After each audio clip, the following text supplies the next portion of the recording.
Hello and welcome to another video. Today I'm going to break down how to get the best performance out of World War 3 while keeping in mind how to have the game still look nice, because it is a very good looking game and it'd be a shame to lose it.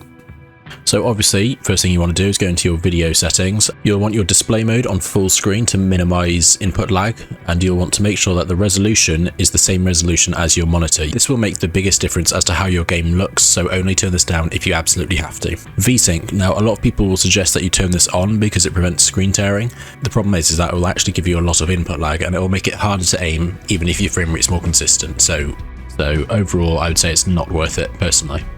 Field of view is obviously a preference, but the higher you have this, the more your computer will have to render, so it could impact performance, but not enough to matter. It's not going to be a driving factor, so just set that to how you want it to be. Field of view change while running, I'm not quite sure. This is a very strange feature to have in a game. It's quite distracting. If you like it, have it on, but I did notice performance dips whilst using this feature.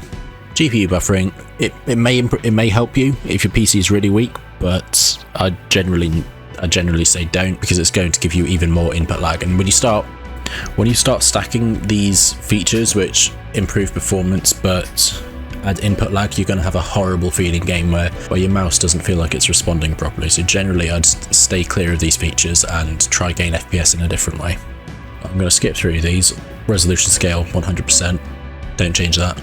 You'll want motion blur completely disabled. I've got sharpen turned up, but that is just a personal preference. So this is where it gets a bit more interesting. Volumetric fog, you're going to want to have this disabled. This is a massive chunk on FPS because whilst it does look very good, it's quite a complicated process, and if your PC's mid to low tier, it will struggle with it. Textures, you can leave this medium or high. Along with meshes, this will be the bulk of how your game actually looks, and so it's worth the trade-off of losing a few frames to have this look nice. Now, lighting, you're going to want to have this on medium or low, along with effects and post-processing. Post-processing especially is very bad for performance. I gained about 10 frames per second by turning this from ultra to low, so I highly recommend that. And personally, it doesn't look that good anyway. It can make everything look quite blurry, which makes things look nice in screenshots, but when you're actually playing the game and trying to spot enemies, it's quite distracting.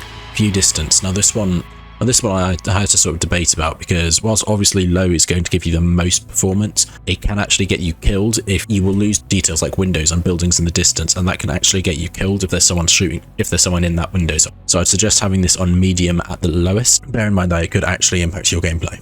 Now, shadows you'll want to have set to low, along with foliage to medium, striking a nice balance between having decent vegetation in the game. Now, for anti-aliasing, ambient occlusion, and screen space reflection, you'll want to turn all of these to low. I'd suggest setting all of these to low and seeing how your game runs, and then possibly turning anti-aliasing and ambient occlusion up slightly if you reckon your PC can handle it. But these exist in a position where they make the game look considerably better, but they also massively tank FPS. So you'll have to test this one a little bit yourself. But start with low and build your way up. Now you want to go into the gameplay settings, and I'm just going to cover this quickly.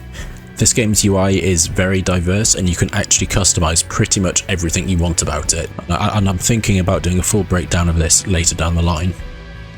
But for now, you just want to go into advanced and turn down camera shake and head roll to the minimum. So whilst it looks nice and cinematic, it can be quite distracting in a gunfight. Let me know if you like this kind of content, and I'll do more performance breakdowns in the future.